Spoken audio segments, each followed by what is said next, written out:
taking this time for yourself. Can you hear okay on the interweb? All right. Good. Technology. You love it. Just another opportunity to practice patience. So.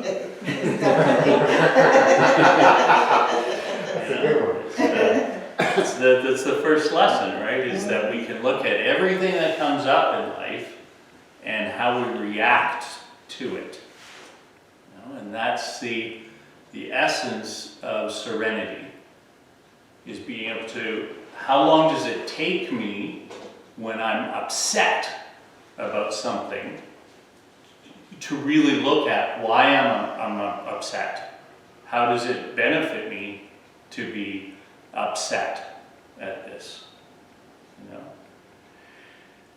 And then I can look at my reaction, because I can't control everything that happens in life.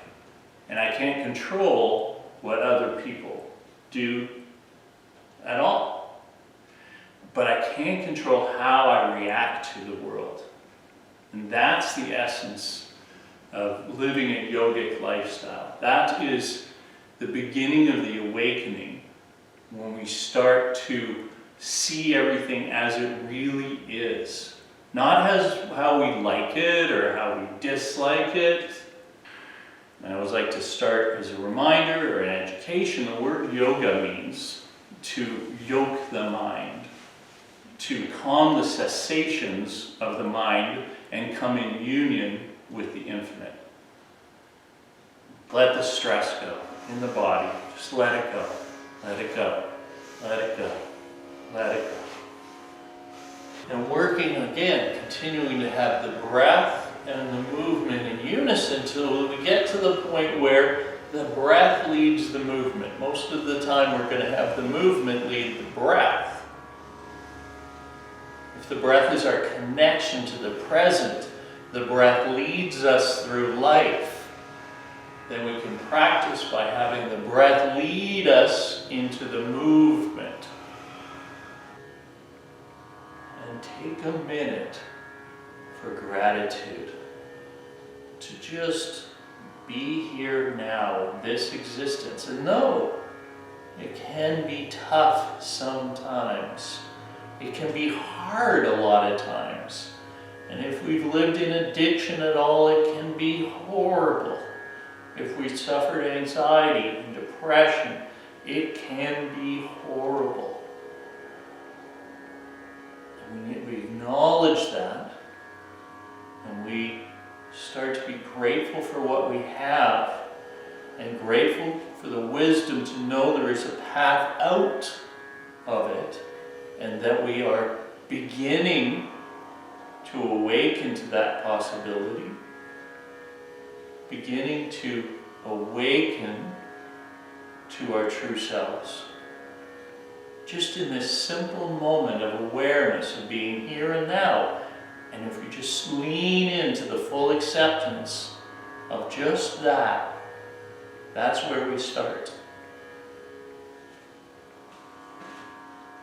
If right now everything's just okay, how does that feel? If right now, in this moment, everything was just okay.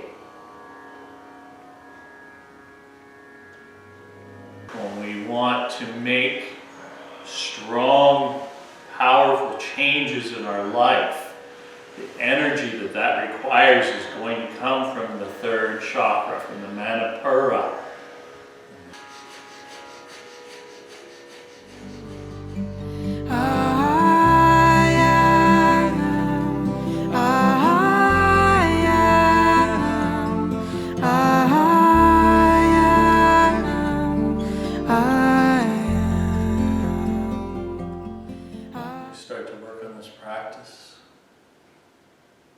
Slowly feel that connection to more than just ourselves.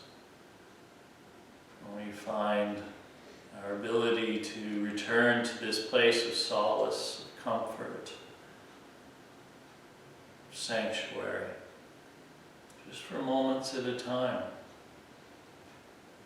To sit in it without grasping or holding on to it, knowing that it'll slip away, but it's always there to come back to.